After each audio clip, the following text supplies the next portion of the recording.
Olá meus amigos, eu Luiz Silêncio, estou mais uma vez aqui no canal Telamix e hoje nós vamos bater um papo a respeito de Esquadrão Suicida. Esse que eu considero que é quase um filme 2. Quase! Eu vou explicar lá na frente por quê.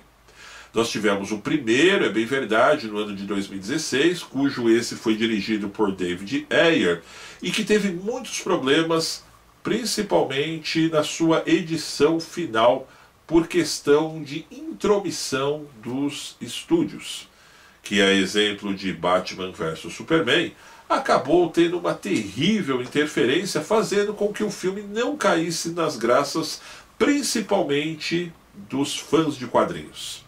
Muito bem, nós estamos agora em 2021, quando a Warner DC acabou trazendo James Gunn para essa nova aposta. Aquele mesmo cara que foi muito feliz lá do outro lado do muro, ou seja, na Marvel Disney, quando deu uma cara nova para os Guardiões da Galáxia. E também ressuscitou por lá personagens que estavam praticamente esquecidos no mundo dos quadrinhos lá da Marvel, é bem verdade. Muito bem, já aqui em Esquadrão Suicida, ele apresenta personagens tão aleatórios quanto alguns que ele resgatou lá nos próprios Guardiões da Galáxia. E eu fiquei me perguntando por quê. O que esse cara vem fazer com o Bolinha, com a Doninha, ou, por exemplo, com a própria Caça-Ratos, e fiquei bem desconfiado no começo do filme. Mas lá pra frente, eu entendi o porquê. E aí que se encaixa naquilo que eu disse para vocês lá atrás, naquele quase filme 2.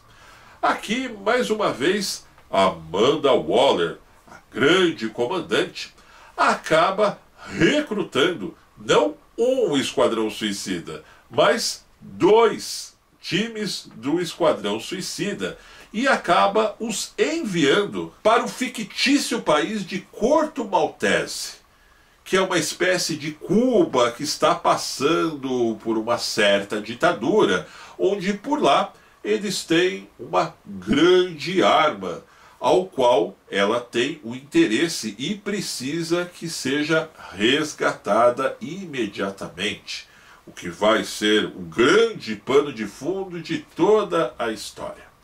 E exatamente no envio desses 2 times do Esquadrão Suicida a Corto Maltese, que, diga-se de passagem, foi elaborado esse local fictício e filmado no Panamá, que o James Gunn começa de fato a brincar, se divertir com o filme que ele está dirigindo.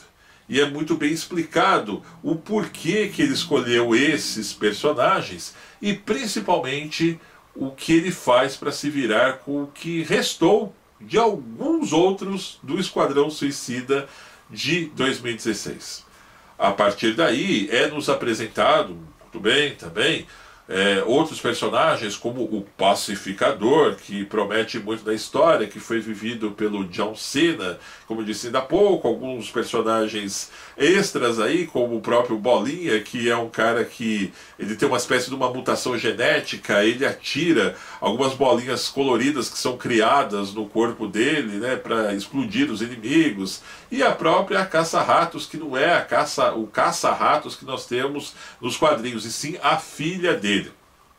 Ok?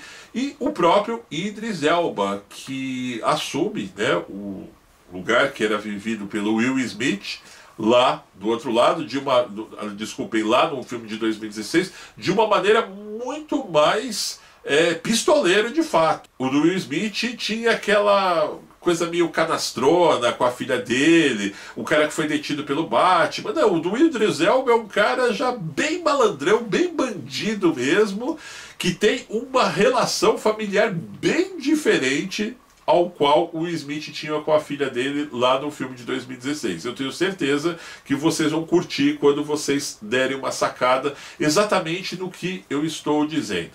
Ok? E a própria Margot Robbie, claro, interpretando a Harley Quinn, que aparece tal qual ela apareceu lá no Aves de Rapina, por exemplo. Figurando aquela mesma personagem meio tonta, meio lesada, violenta, ao qual de fato muitos acabam se identificando com ela. E ela acabou de fato caindo como uma luva nesse novo estilo James Gunn. Quando eles chegam lá até o tal país fictício, eles acabam se deparando com a líder de uma rebelião que quer derrubar o atual governo ditatorial, que é vivida por Alice Braga, ela mesma, a brasileira que recentemente também participou aí dos Novos Mutantes e hora ou outra aparece aí em um blockbuster lá nos Estados Unidos. Ok, a partir daí o James Gunn ele simplesmente aperta o dane-se e tudo começa a acontecer com um humor negro que me lembrou até mesmo o filme do Deadpool lá do outro lado da Marvel também. Desse mesmo estilo, com coisas impossíveis e ao mesmo tempo aleatórias, que é a marca registrada desse filme, diga-se de passagem, acontecendo de uma maneira muito rápida e, aliás, não é poupado sangue e muito menos violência. Tudo aquilo que, por exemplo, que quem cresceu lendo quadrinhos do Esquadrão Suicida, como esse, por exemplo, que eu tenho aqui dos Novos 52, esperava ver de fato dentro de um filme de herói. E não é um filme que o James Gunn dirigiu, e muito menos que a DC produziu, com a preocupação de sequências. Você percebe isso nitidamente no próprio personagem do Pistoleiro, no próprio personagem do Rick Flag e nos outros que estão ali em volta. E também tem, é claro, o tal do Tubarão Rei, que é um capítulo à parte. De fato, eles conseguiram dar um tom muito hilário para o personagem, um CGI muito bem caracterizado para o próprio Tubarão Rei, e de fato são coisas assim impossíveis que estavam faltando para esse Esquadrão Suicida, não ser aquele Esquadrão Suicida de histórias para ninar que era o de 2016, e sim esse de 2021, ao qual, como eu disse para vocês, que o James Gunn simplesmente fechou os olhos e falou: eu vou fazer exatamente do meu jeito. Talvez o tocante da trilha sonora, que eu lembro que eu disse para vocês, que ele usou e abusou, por exemplo, lá em Guardiões da Galáxia, falta um pouquinho de uma maneira um pouco mais forte nesse filme, ao qual eu esperava que fosse ser algo assim, muito mais rock and roll. Não que deixe de ser interessante o que ele utilizou, mas eu acredito que poderia ter forçado um pouquinho mais. Porém, como nada é perfeito, o diretor segue sem piedade, matando muitos personagens do filme, aos quais é claro que eu não vou entregar aqui de bandeja para vocês, deixar para vocês assistirem e conferirem, e depois, claro, voltem aqui nos comentários, e dando de fato essa cara para Esquadrão Suicida, que eu acredito que muita gente esperava. Não é exatamente o filme que eu esperava, mas também não é aquela decepção que eu temia. Assim eu posso estar classificando como foi essa minha opinião sobre esse quase filme 2, né? Justamente, lembra que eu falei para vocês o porquê do quase? Porque, de certa forma, ele até brinca com o que foi feito lá no primeiro filme e acaba, em um determinado ponto do filme, colocando um basta e falando o seguinte: olha, isso aqui é o que foi feito, a partir de agora é comigo. E você percebe isso nitidamente com humor negro, super carregado, como eu disse ainda há pouco, ao qual eu tenho certeza que muitas pessoas que são fãs de quadrinhos, de fato, agora sim vão se identificar com o filme.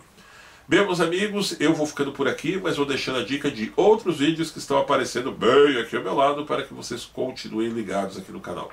E caso vocês também não estiverem inscritos, ou você não estiver inscrito, faça a partir de agora. O botão está aparecendo bem aqui embaixo. Dá uma forcinha aí para mim, vai? Eu só tenho a dizer que foi um grande prazer poder estar falando com todos. Um grande abraço e até breve.